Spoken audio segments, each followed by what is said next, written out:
You only get one mom, but she's still your mother. Call her before it's too late. Family is everything. What if the person who gave you life also took the life out of you? What if the arms that once held you were the same ones that threw the lamp across the room?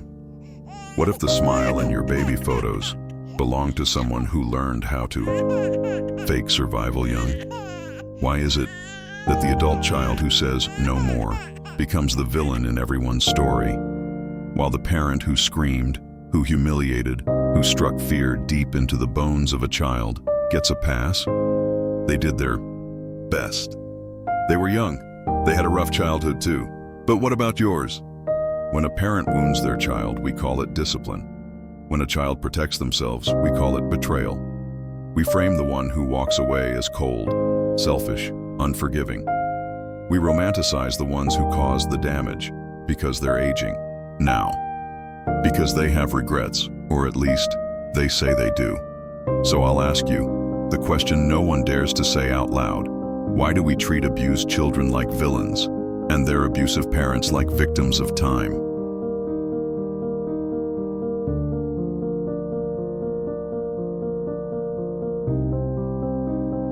In our society, the word parent is sacred, almost untouchable. A parent is supposed to love you unconditionally, protect you, nurture you, be the first place your heart ever felt safe. But what happens when that isn't true? According to research from the University of Oregon, emotionally manipulative parents often use tactics like guilt-tripping, gaslighting, and conditional affection to control their children, long after childhood ends. These parents might say things like, "After everything I've done for you, you're breaking this family apart.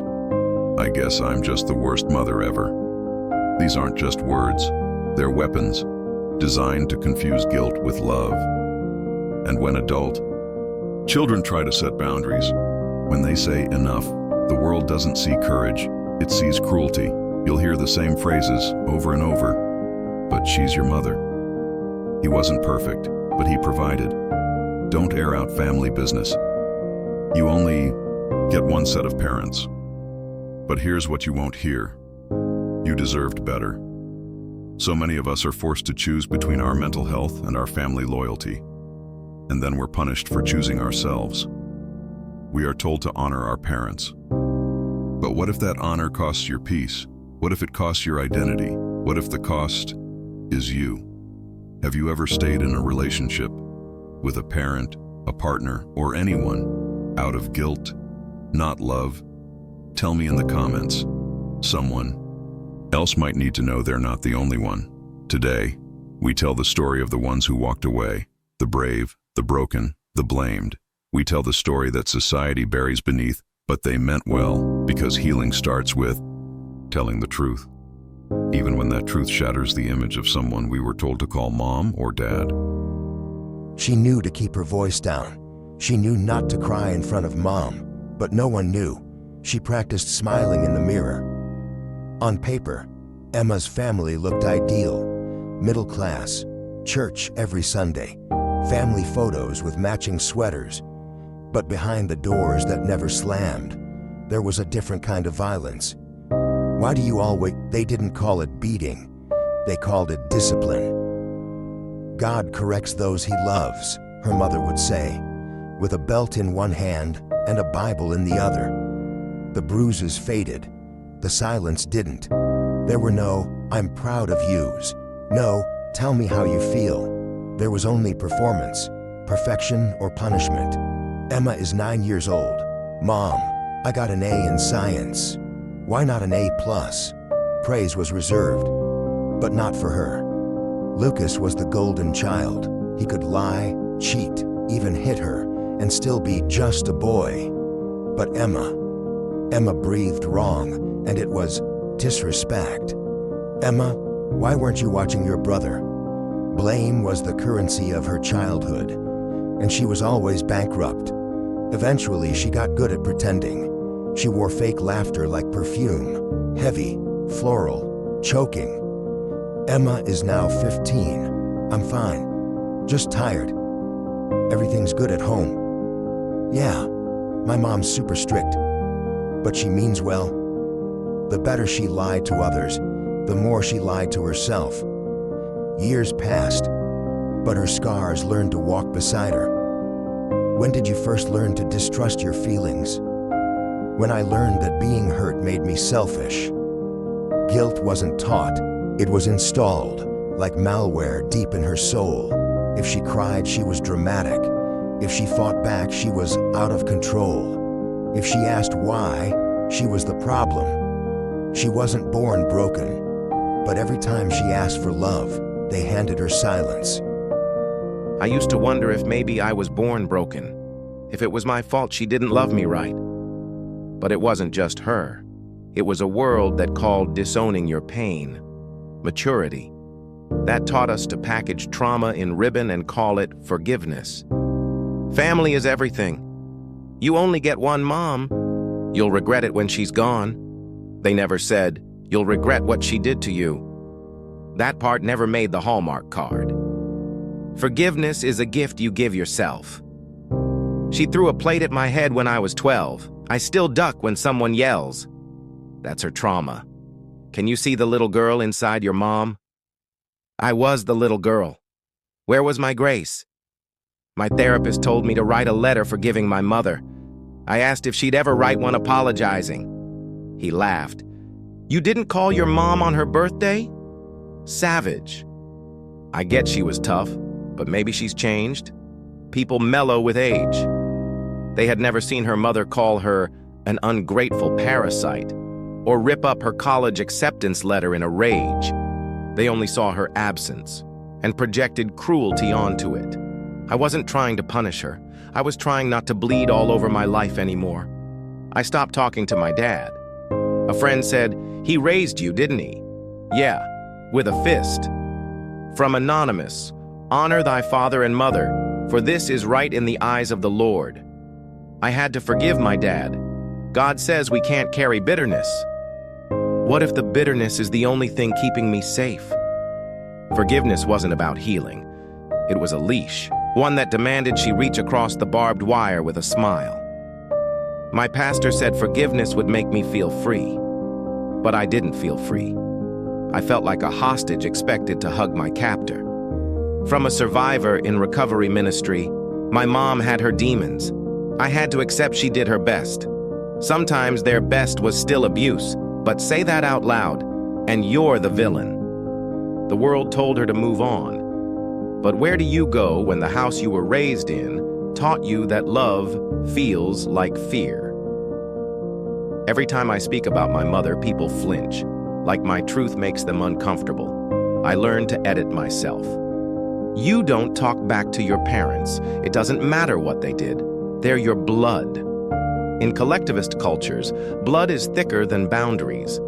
She was the shameful daughter, the selfish one, the one who forgot where she came from. But she remembered it all too well. They worshipped her survival. They ignored mine.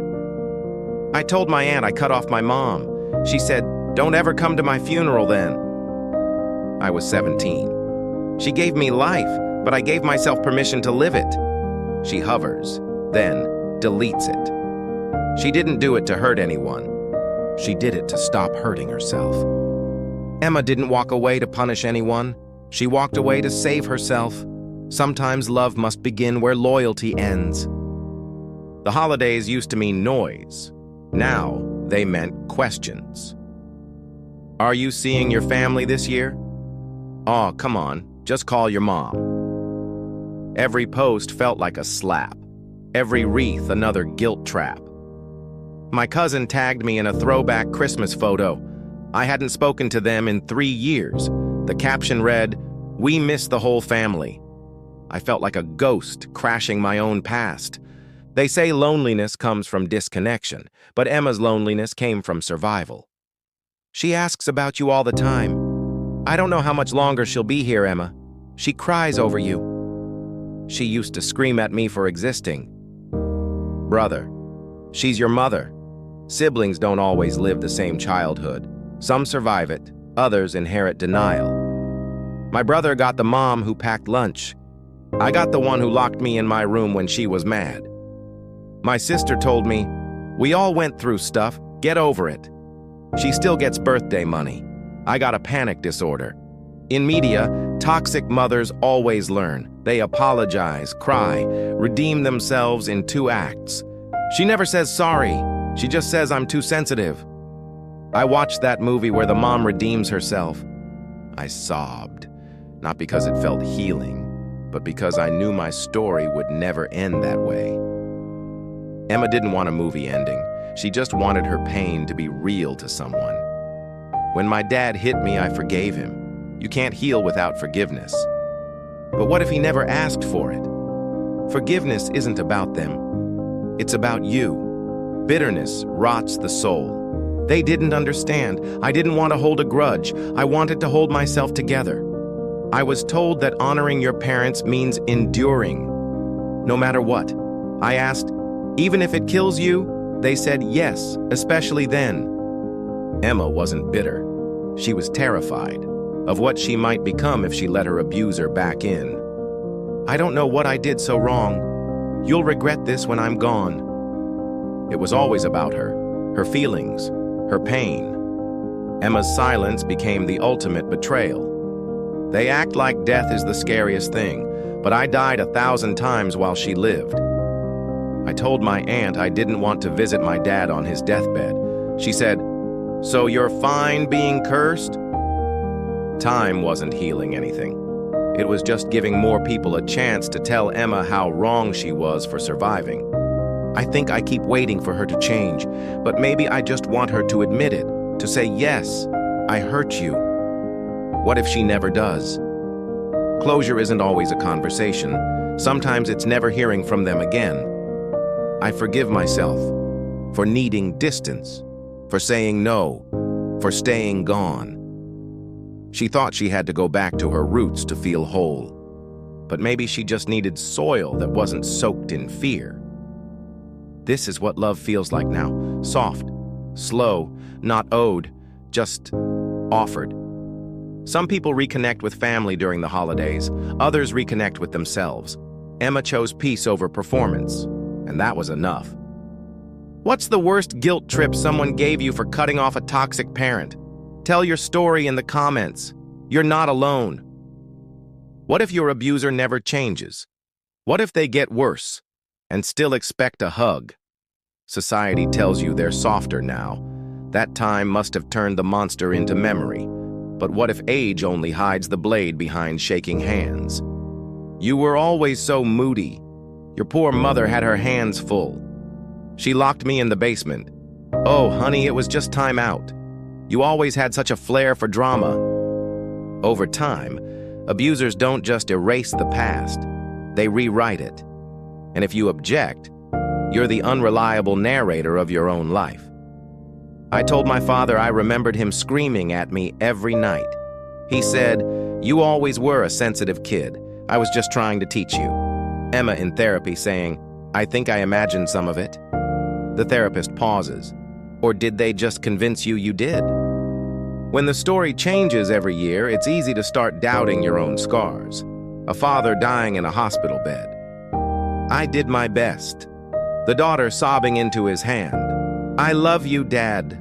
We've been trained to crave the tearful deathbed apology. To believe closure must come with forgiveness, because that's how every movie ends.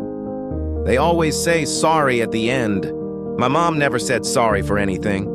Every movie told me that she'd come around, that if I waited, she'd hug me and mean it. But she just got meaner. Old age didn't soften her, it made her bolder.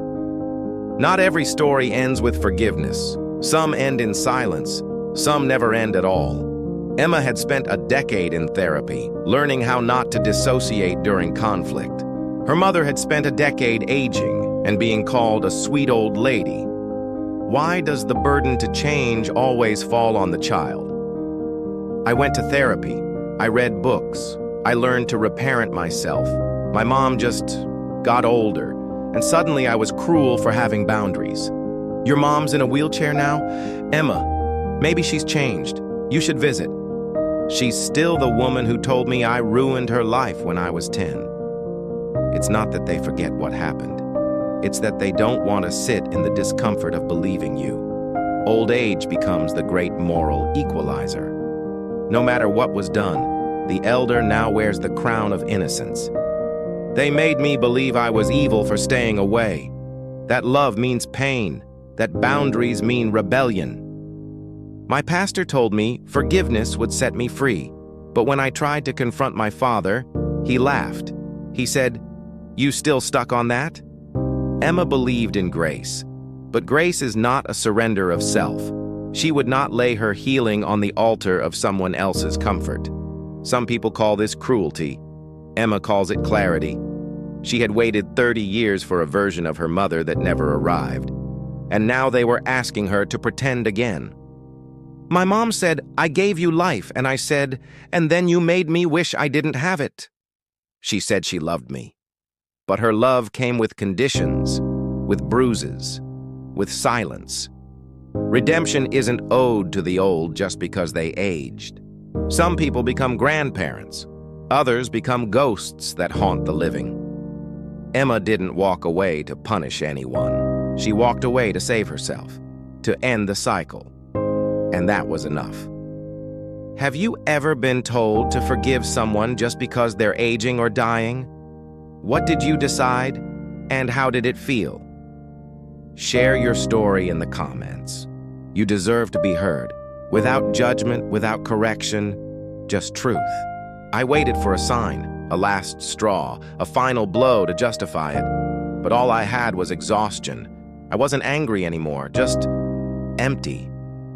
She presses the button. Silence. She exhales. The phone goes dark. Everyone talks about going no contact like it's some kind of Emancipation Day, as if you'll cut the cord and suddenly float into the clouds, free and light. But that's not how it works. It's not peace at first. It's a kind of grief, not for them, but for the version of them that never existed. Even after I blocked them, I still heard them. I had evicted them from my phone, but not from my mind. So how are you feeling since the decision? Like I killed someone. No, like I'm the one who deserves to be punished for surviving them. It wasn't the freedom that hurt. It was the silence, the quiet that made room for all the old shame to rush in. You finally stop playing the role of the good child, and suddenly, you don't know who you are anymore. It felt like the world was built for people who were loved correctly. When adult children go no contact, it's often not out of hate, it's because every other method failed. And the psychological backlash, especially shame, is immense. Our culture sees obedience as love. So when you draw boundaries, you're cast as the villain. You haven't spoken to your mom in 6 months, but what if something happens to her? Something already did. It just happened to me. Friends didn't get it. Coworkers gave advice they'd read in Instagram captions. Even therapists, some of them, offered wounds disguised as wisdom. A spiritual advisor says, unforgiveness poisons the soul. A family therapist tells her, maybe if you reached out first. A cousin DMs, they're still your parents. Most people are terrified to confront the idea of parental abuse. It unravels their own sense of order. So instead, they project guilt onto the survivor, as if reconciliation is the only noble ending. Mom said you blocked her again. Why are you always doing this to her? Just call her. She's sick. You'll regret this. He was always the golden child. He learned early to protect her, not me. And now he carries her voice like a legacy. Estrangement doesn't just cut one cord. It shatters an entire web of dysfunctional loyalties. Some siblings don't reach for your hand when you fall. They kick dirt over you, so they don't have to question the soil they grew in. No more random texts that make me cry. No more waiting for love like a dog waiting at a locked door. Just stillness. And for the first time, it doesn't feel empty. It feels mine. Cutting off contact is not the end of the journey. It's the beginning of reparenting yourself, learning to become the safe person you never had. Emma stopped waiting for a mother to apologize. She stopped bleeding for a family who never offered bandages. She wasn't heartless. She had just run out of pieces of herself to give away. The cycle didn't break because they changed. It broke because I did. Have you ever gone no contact with a parent or family member? What surprised you most about the process? The grief, the shame, or the freedom? Share below. You're not alone. I waited years for an apology, and when it came, it made me feel more invisible than the silence ever did. Because it wasn't an apology. It was a demand in disguise. Forgive me now, or you're the bad one. We romanticize forgiveness like it's the ultimate sign of strength. Religions preach it. Self-help books demand it. Even strangers online will say, just forgive for your own peace. But what if the pressure to forgive becomes just another kind of control? There's a dangerous myth that forgiveness is mandatory for healing. But sometimes, the demand to forgive re-traumatizes the survivor, especially when the abuser shows no remorse. He said sorry, told me he'd changed. I wanted to believe him. I needed to believe him. I let him back in. And 3 weeks later, he screamed at my son the same way he used to scream at me. Forgiveness without accountability is not grace. It's a gateway. They always said I was bitter for not forgiving. But bitterness didn't keep me up at night. They did. Once I let go of the need to forgive, I actually started healing. Forgiveness is often sold as a bridge, but sometimes it's just a path you walk alone, far away from them. Forgiveness and reconciliation are not synonyms. Reconciliation requires trust, safety, and mutual accountability. Forgiveness can be private, internal, a decision not to carry the rage without reopening the wound. I used to think forgiveness meant I had to let them back in, that if I didn't answer their calls, I was hard-hearted. But maybe forgiveness is saying, I release your grip on my story, but you don't get to write any more of it. Forgiveness didn't feel like some holy act. It felt like walking past a burning building and no longer needing to go inside to prove it. S on fire. There is no moral exam at the gates of healing. You don't get extra credit for forgiving someone who made you bleed. You're not lesser for walking away, for choosing peace over reconciliation, for choosing distance over danger. Forgiveness is a door I get to open or not. It's not something I owe to anyone who kicked it down. Forgiveness is not forgetting, minimizing, giving access, excusing behavior. Forgiveness can be personal clarity, a release of rumination, a quiet declaration. You no longer control me. They still exist. Their choices still happened, but they don't echo as loudly anymore. Have you ever felt pressured to forgive someone who wasn't sorry? Did it help you or hurt you more? Drop your story below.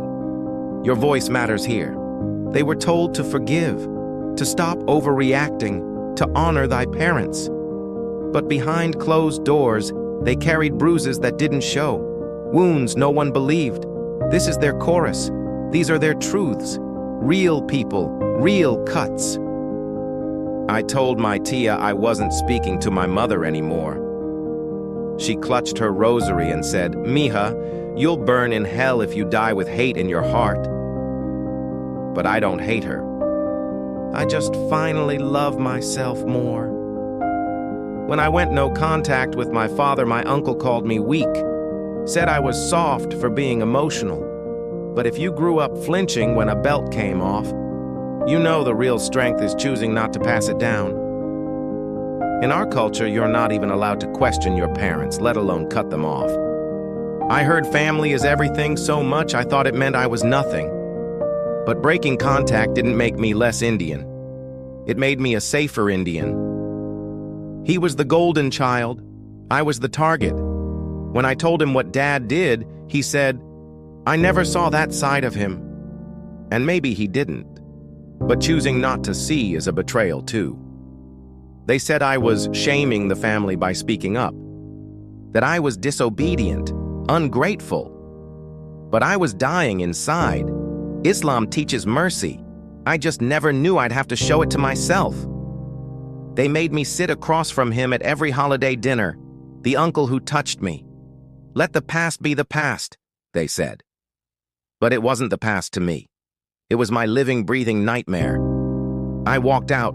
I never went back. Everyone kept saying, but she's old now. As if that erases decades of psychological warfare.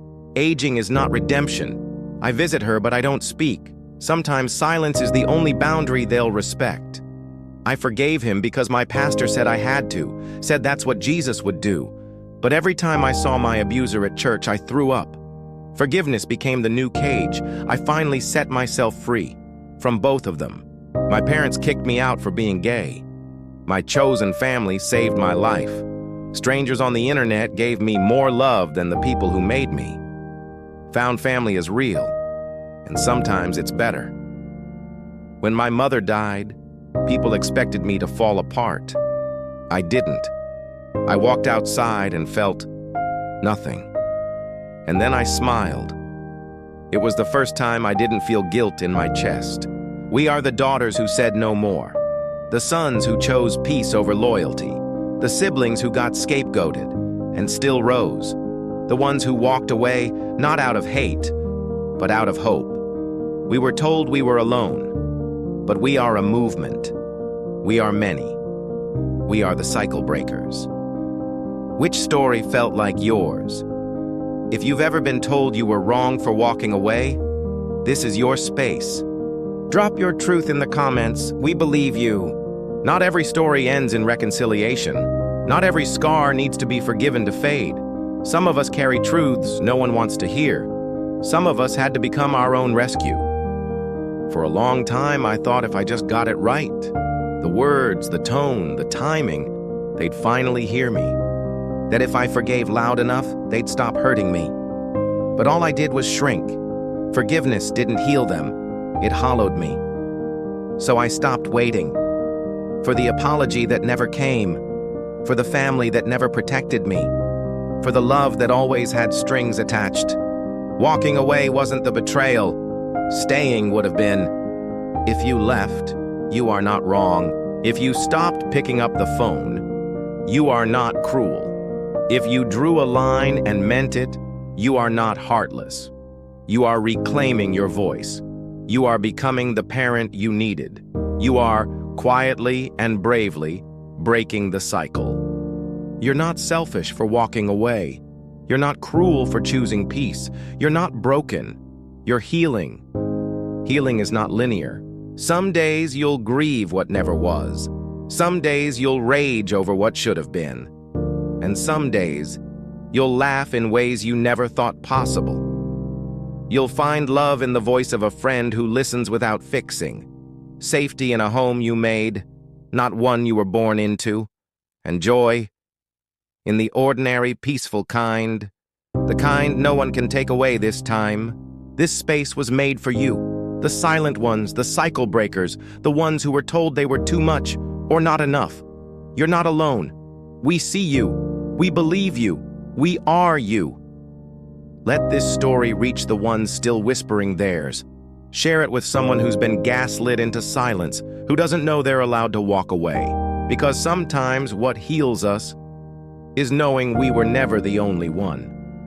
The past does not get to define your peace. You are not a failure for protecting your soul. You are not a villain for needing space. You are not unlovable. You are just finally free.